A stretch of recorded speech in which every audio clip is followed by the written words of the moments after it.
So I have finished the top. I finished the last row, and I just want to go over some of the points with this part of the rug to remember. The first is your ½ inch. You have a ½ inch overlap on your seams. So that gives you a good base for your feather stitching. Do your small ones first so that you have your rows. These are the two small ones.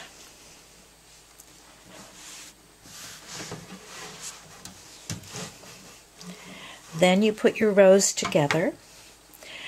The smaller pieces overlap on the top. That's to give it more color because the ½ inch does make a difference. Your brown is the largest one, so the brown overlaps on this side and it overlaps on this side. I made a mistake on that part of it. It should have overlapped that way.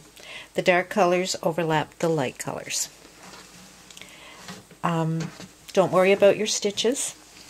I stitch from the bottom up, but if you know how to do the feather stitching and you do it from the top down, that's perfectly fine. It really doesn't make a difference. It's whatever you're comfortable with. Everything is numbered with A, B, C, D, E, F, G. You put it in order. It doesn't matter if it has a front or a back. The wool's good.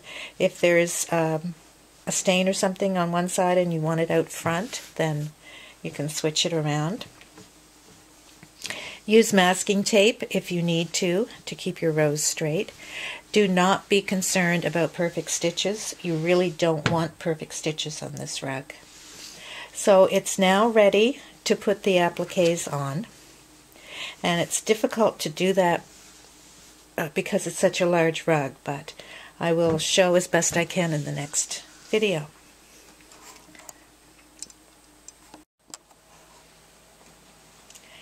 So we are now ready to put our applique pieces on.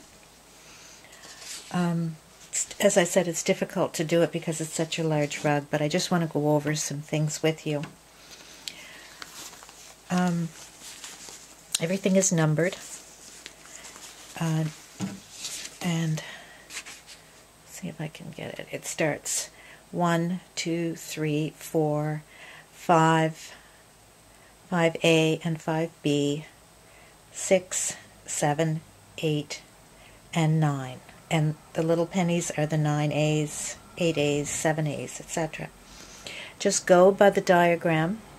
The placement really doesn't matter that much. Just do it by eye, and it will look fine. With the Ned and Jake, I have put the names on. If you would like to change the names and put names of something that's very important to you, some of your pets, or maybe you have horses and you have names for them, by all means, just change the name. Just because it's the Ned and Jake rug doesn't mean you can't personalize it to whatever you would like for the names. And the same goes with the date. If you have a date that's important to you, just change the date. This is where you would do your feather stitching. Let's see if I can get Ned up here.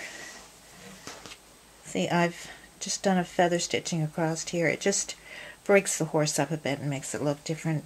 I've also added just a few pieces of brown embroidery floss there for eyes. The name I've done in just a regular stem stitch type, outline stitch, whatever type you would like. And I'd like you to notice that, let's see if I can put that up, the stitches are not perfect. They are, some of them are a little wonky. There's some that's not good. Some around the tail aren't good.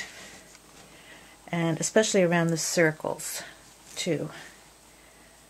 The flowers are put together with from one to the other with just a regular stem stitch, and just do that by eye.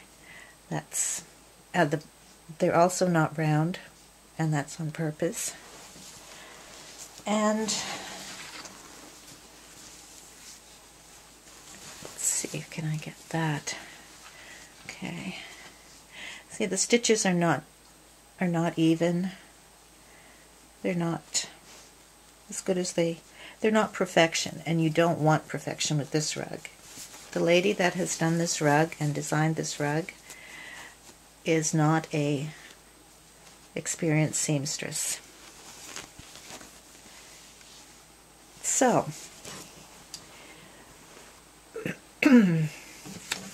when you remove the freezer paper, do it very gently and be very careful of Ned and Jake's ears. They tend to fray, so just very gently remove the paper. There, I did that one quite good. And continue around.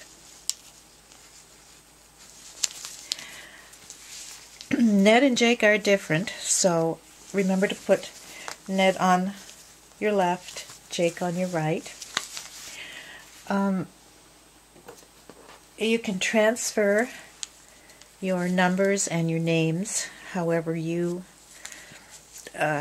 normally do it. The way I do it is the old-fashioned way, of course. I'm not really much for the new techniques that are out there. I just use a bar of soap. It's wet, and I just color it in. I don't know if you can see that, what I'm doing. I just color it in with a bar of soap. I use my sharp scissors and cut around. Not too much, just a little bit. Oh, number 2 didn't come out very good. I would do that again.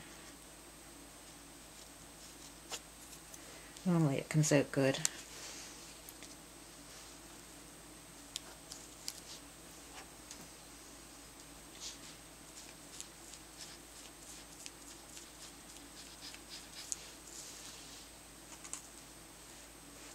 It still didn't come out very good, but I can just put a little strip across there, and then that will wash off.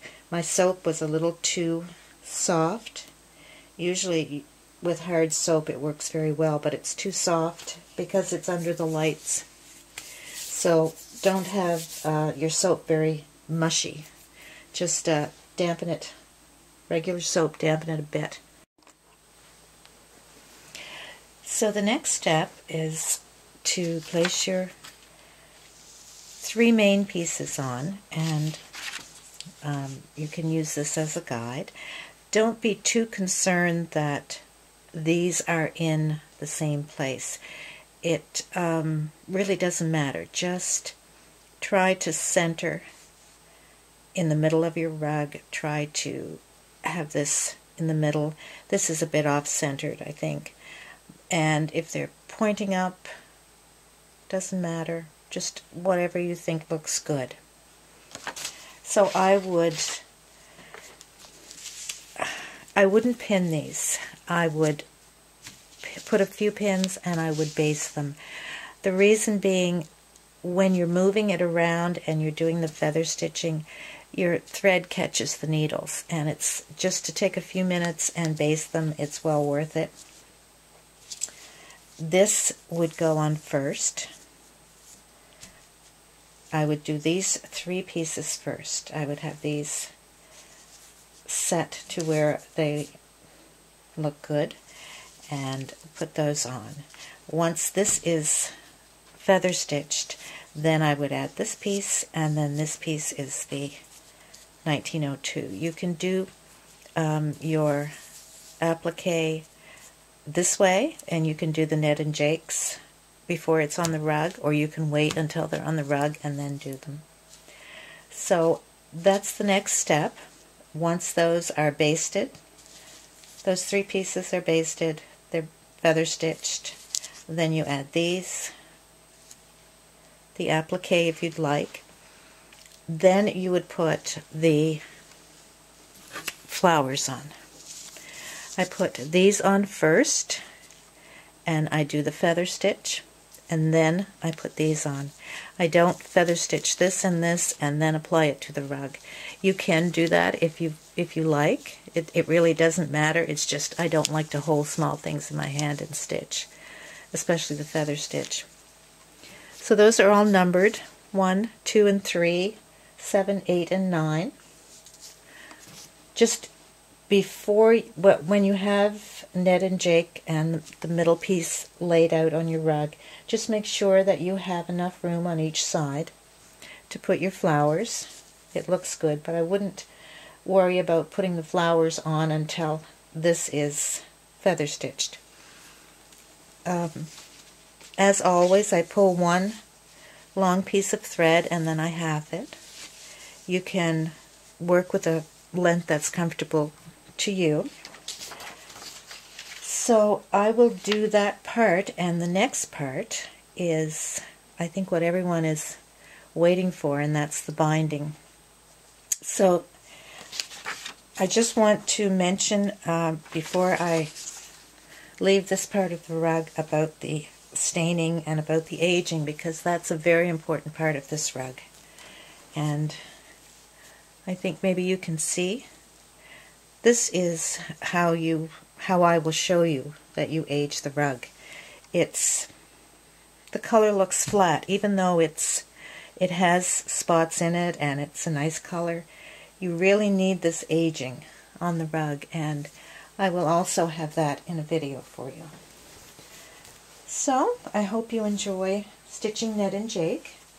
I will be back in a few days and show you how to do the binding and the aging.